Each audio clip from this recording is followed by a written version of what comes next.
R ಗೂಂಡಾ ಮಿಷನ್ಗೆ ಹೇಳಿ ಧಿಕ್ಕಾರ. ಬೇಕೇ ಬೇಕು, ಬೇಕೇ ಬೇಕು. ಯಾಕೆ ಅಂದ್ರೆ ಅಮಿತ್ ಶಾ ಅವರು ಕೊಟ್ಟಿರ್ತಕ್ಕಂಥ ಹೇಳಿಕೆ ಇಡೀ ದಲಿತ ಜನಾಂಗಕ್ಕೆ ಅಲ್ಲ, 140 ಕೋಟಿ ಜನಕ್ಕೂ ಇವತ್ತು ನೋವಾಗ್ತಕ್ಕಂಥ ವಿಚಾರ. ಆ ಮನುಷ್ಯನ ಸಂಸತ್ ಭವನದಿಂದ ಹೊರ ಹಾಕಬೇಕು ಮತ್ತು ರಾಜೀನಾಮೆ ಕೊಡಬೇಕು. ಮೋದಿ ಅವರು ಜಪ ಮಾಡೋಗಿದೆ, ಏನೋ ಮೋದಿ ಅವರು ಜಪ ಮಾಡಲಿ. ಅಂಬೇಡ್ಕರ್ ಜಪ ಮಾಡೋದ್ರಿಂದ ಸ್ವರ್ಗ ಸಿಗ್ತೈತೆ. ಅಂಬೇಡ್ಕರ್ ಜಪ ಮಾಡೋದ್ರಿಂದ ಜನಗಳಿಗೆ ಕಾನೂನು ಸಿಗ್ತೈತೆ. ಅಂಬೇಡ್ಕರ್ ಜಪ ಮಾಡೋದ್ರಿಂದ ಜನರೆಲ್ಲ ಸುಭಿಕ್ಷವಾಗಿ ಸುಖವಾಗಿ ಆರಾಮಾಗಿ ಆಯುವಾಗಿರ್ತಾರೆ. ಆದ್ದರಿಂದ ಇವತ್ತು ಏನು ನಮ್ಮ ಜೊತೆಯಲ್ಲಿ ಪ್ರತಿಪಕ್ಷ ಸಂಘಟನೆಗಳೆಲ್ಲ ಜೊತೆ ಸೇರಿ ಮತ್ತು ಈಗೇನೋ ನಮ್ಮ ಪೂರ್ವಭಾಗ ಸಿಂಗಣ್ಣವರು ಮತ್ತು ಕಾಂಗ್ರೆಸ್ ಅಧ್ಯಕ್ಷರಾಗಿರ್ತಕ್ಕಂಥ ಲಕ್ಷ್ಮಣಯ್ಯನವರು ಇವರೆಲ್ಲ ನಮ್ಮ ಜೊತೆ ಒಗ್ಗೂಡಿಸಿ ರಾಮಯ್ಯನವರು, ಜಯದೇವ್ನವರು ಮತ್ತು ನಮ್ಮ ಸುಧೀರ್ ಅವರು ಅನೇಕ ಮುಂತಾದ ನಮ್ಮ ಶಾಸ್ತ್ರಿಯವರು ಅನೇಕ ಮುಖಂಡರುಗಳೆಲ್ಲ ಬಂದು ಇವತ್ತು ನಮಗೆಲ್ಲ ಒಂದು ರೀತಿಯಲ್ಲಿ ಪ್ರೋತ್ಸಾಹ ನೀಡಿ ಈ ಬಂದ್ಗೆ ಬೆಂಬಲ ಕೊಟ್ಟಿದ್ದಾರೆ. ಹಾಗಾಗಿ ಈಗ ಹೇಳಿದ್ರೆ ನನಗೆ ಮಾನ್ಯ ಸನ್ಮಾನ ಶ್ರೀ ಸಿದ್ದರಾಮಯ್ಯನವರು ಕೂಡ ನಾನು ಈ ದೇಶದ ಸಂವಿಧಾನ ಏನಾದ್ರು ಇಲ್ಲ ಅಂತ ಹೇಳಿದ್ರೆ ನಾನು ಕುರಿ ಕಾಯಬೇಕಾಗಿತ್ತು, ಇಲ್ಲ ಅಂತ ಹೇಳಿದ್ರೆ ನಾನು ಬಹಳ ಹೀನ ಸ್ಥಿತಿಯಲ್ಲಿ ಇರ್ತಾ ಇತ್ತು. ಸಂವಿಧಾನ ಇರೋದ್ರಿಂದ ಇವತ್ತು ನನಗೆ ಹಕ್ಕು ಭಾಷೆಗಳನ್ನ ಸಿಕ್ಕೈತೆ ನನಗೆ ಅಂತ ಅವರು ಸಹ ಒಂದು ಮಾತು ಹೇಳಿದ್ದಾರೆ. ನನ್ನ ಮುಖ್ಯಮಂತ್ರಿ ನಮ್ಮ ಆಯ್ನಲ್ಲಿ ಈ ರೀತಿಯಲ್ಲಿ ಹೊರಡಿಸ್ಕೊಂಡ್ರೆ ನಿಜವಾಗ್ಲೂ ಹೇಳ್ತಾ ಇದ್ದೀನಿ, ಸಂವಿಧಾನದ ಪರ ಅವರು ಇವತ್ತು ನಿಂತಿದ್ದಾರೆ. ಸಂವಿಧಾನದ ಒಂದು ಹಕ್ಕುಗಳಲ್ಲಿ ಇವತ್ತು ಅವರು ನಿಂತಿದ್ದಾರೆ ಅಂದರೆ ತಪ್ಪಾಗಲಾರದು. ನಮ್ಮ ಸನ್ಮಾನ ಸಿದ್ದರಾಮಯ್ಯ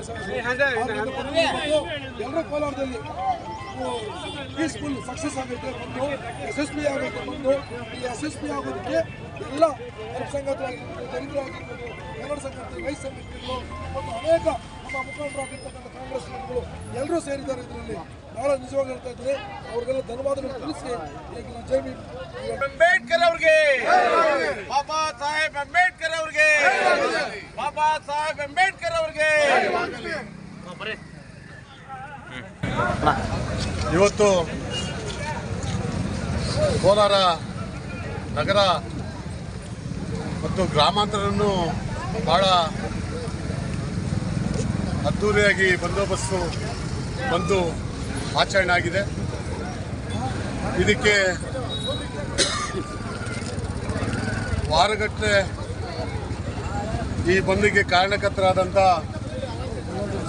ಎಲ್ಲ ಕೋಲಾರ ಜಿಲ್ಲೆಯ ಎಲ್ಲ ದಲಿತ ಮುಖಂಡರು ಮತ್ತು ಅಲ್ಪಸಂಖ್ಯಾತರು, ರೈತರ ಸಂಘಟನೆಗಳವರು, ಕನ್ನಡ ಸಂಘಟನೆಯವರು, ಕಾರ್ಮಿಕರು ಮತ್ತು ಪೊಲೀಸ್ ಇಲಾಖೆ ಇವತ್ತು ಈ ಬಂದಕ್ಕೆ ಕಾರಣ ಇಷ್ಟು ಜಾತಿಗಳ ಸಮ್ಮುಖದಲ್ಲಿ ಇವತ್ತು ಸಂವಿಧಾನ ಶಿಲ್ಪಿ ಡಾಕ್ಟರ್ BR ಅಂಬೇಡ್ಕರ್ ಅವರ ಏನು ಇವತ್ತು ಸಂವಿಧಾನ ಪ್ರತಿಯೊಂದು ಜಾತಿಗೆ ಸೇರಿ ಇವತ್ತು ಸಂವಿಧಾನವನ್ನು ಬರೆದು ರಚನೆ ಮಾಡಿದಂಥ ಮಹಾನಾಯಕನನ್ನು ಇವತ್ತು ಏಕವಚನದಲ್ಲಿ ಮಾತಾಡಿ ಸೆಷನಲ್ಲಿ ಪಾರ್ಲಿಮೆಂಟಲ್ಲಿ ಇವತ್ತು ಅವರ ಹೆಸರಿಗೆ ದುಃಖವಂತ ತರುವಂಥ ಕೆಲಸವನ್ನು ನರೇಂದ್ರ ಮೋದಿ ಸಚಿವ ಸಂಪುಟವನ್ನು ಮಾಡ್ತಾ ಇದೆ.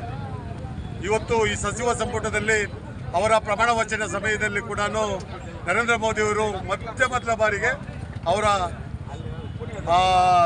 ಅವರೊಂದು ಪ್ರಮಾಣ ವಚನವನ್ನು ಸ್ವೀಕಾರವನ್ನು ಕೂಡ ಅವರ ಸಂವಿಧಾನ ಶಿಲ್ಪಿ BR ಅಂಬೇಡ್ಕರ್ ಅವರ ಬರೆದಿರುವಂಥ ಸಂವಿಧಾನಕ್ಕೆ ಪ್ರಮಾಣ ಮಾಡಿ ಅವರ ಕಾಲಿಗೆ ಮುಕ್ಕಿ ಅವರು ಯಾವ ರೀತಿಗಳನ್ನು ಕಾರ್ಯಕ್ರಮಗಳನ್ನು ಮಾಡಬೇಕು ಅಂತ ಕೂಡ ನಾವು ಇರ್ತೀರಿ ಅಂತ ಹೇಳಿದವರು ಅಂತ ನರೇಂದ್ರ ಮೋದಿ ಮಾತು ತಪ್ತಾ ಇದ್ದಾರೆ. ಅಂಥ ಸಚಿವ ಸಂಪುಟದಲ್ಲಿ ಏನು ಸಚಿವರಾಗಿ ಗೃಹ ಮಂತ್ರಿಗಳಾಗಿ ಅಮಿತ್ ಶಾ ಅವರು ಏನಿದ್ದಾರೆ ಅವರನ್ನು ಆ ಪಾರ್ಲಿಮೆಂಟರಿ ವಿಚಾರದಲ್ಲೂ ಕೂಡ ಸೇರಿಸಬಾರ್ದು. ಅವ್ರನ್ನ ಸಚಿವ ಸಂಪುಟದಲ್ಲೆಲ್ಲ ಕೈ ಬಿಡಬೇಕು. ನಾವು ಅವ್ರ ಸಮಯ ಹೇಳಿದ್ರೆ ಆ ಸಮಯಕ್ಕೆ ಕಾರಣಕ್ಕಾದ ನಾವು ಅಲ್ಲ, ನಮಗೆ ಅವರು ರಾಜೀನಾಮೆ ಕೊಡಬೇಕು, ಅವರನ್ನು ದೇಶದಿಂದ ಗಡೀಪಾರು ಮಾಡಬೇಕು. ಈ ಗಡೀಪಾರು ಮಾಡೋದಕ್ಕೆ ಇಡೀ ರಾಜ್ಯ ಎಲ್ಲ ರಾಷ್ಟ್ರ ಮಟ್ಟದಲ್ಲೂ ಕೂಡ ನಾವು ಅದ್ದೂರಿಯಾಗಿ ಇವತ್ತು ಏನು ಕೋಲಾರ ಬಂದ್ ಮಾಡ್ತಾ ಇದ್ದೀವಿ. ಚರಿತ್ರೆ ವಿರೋಧಿ ಜಿಲ್ಲೆ, ಇಡೀ ಭಾರತ ದೇಶದಲ್ಲೇ ಸಂಘಟನೆಗಳಲ್ಲಿ ಎತ್ತಿದ ಕೈ ಜಿಲ್ಲೆ ಇದು. ಇವತ್ತು ತಾತ್ಕಾಲಿಕವಾಗಿ ನಾವು ಒಂದು ದಿವಸ ಬಂದ್ ಮಾಡೋದಕ್ಕೆ ಕೋಲಾರ ಮಾತ್ರ ನಗರ ಮಾತ್ರ ಬಂದ್ ಮಾಡೋದಕ್ಕೆ ಸಾಧ್ಯವಾಗುತ್ತೆ.